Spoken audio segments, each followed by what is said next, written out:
Rebel star Prabhas తో spirit movie plan చేశాడు సందీప్ రెడ్డి వంగ. కానీ తన మనసంతా యానిమల్ పార్క్ మీదే ఉంది.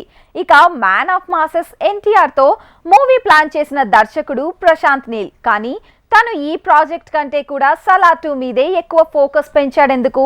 చేతిలో ఉన్న ప్రాజెక్ట్ కంటే ఆ తరువాత చేయాల్సిన సినిమాల మీదే వీళ్ళ గురికి కారణమేంటి? యానిమల్ మూవీ 1000 కోట్లకు కాస్త దూరంలో ఆగి 1000 వాలాగా మారే అవకాశాన్ని మిస్ చేసుకుంది. కానీ ఆ హిట్ మాత్రం సందీప్ రెడ్డికి భారీగా కిక్కిచ్చినట్టుంది. అందుకే చేతిలో ప్రభాస్ మూవీ ఉన్నా కానీ ఇంకా యానిమల్ సీక్వెల్ మీదే ఫోకస్ పెంచాడు. ప్రభాస్ తో స్పిరిట్ మూవీ తీయాల్సి ఉన్నా, అది అక్టోబర్లో పట్టాలెక్కాల్సి ఉన్నా సందీప్ మాత్రం యానిమల్ సీక్వెల్ యానిమల్ పార్క్ కోసమే పనిచేస్తున్నాడట. ఫిబ్రవరి నెలంతా యానిమల్ పార్క్ స్క్రిప్ట్ ని ఓ షేప్ కి తెచ్చి ఆ తర్వాత ప్రభాస్ స్పిరిట్ స్క్రిప్ట్ పనులు మొదలు పెడతాడట.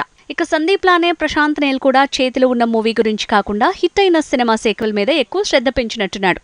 సలార్ 700 కోట్లు రాబట్టి దుమ్ము దులిపితే ఆ సినిమా సీక్వెల్ మీదే ఇప్పుడు ఈ దర్శకుడు ఫోకస్ పెంచాడు. నిజానికి సలార్ తర్వాత Prashanth Neel man of masses NTR సినిమాతో బిజీ అవ్వాలి. తను దేవరా వార్ 2 షూటింగ్స్ తో బిజీ అవుతుండటం వల్ల ప్రశాంత్ నీల్ మరో దారి చూసుకున్నాడు అనే మాట వినిపిస్తోంది. దేవరా వార్ 2 పూర్తయ్యేలోపు తారక్ మూవీ కోసం కథ సిద్ధం చేయాల్సిన ప్రశాంత్ నీల్ ముందుగా సలార్ 2 స్క్రిప్ట్ పనులు పూర్తి చేయాలనుకుంటున్నాడట. ఆ తర్వాతే ఎన్టీఆర్ ప్రాజెక్టు పనులు మొదలు పెడతాడట.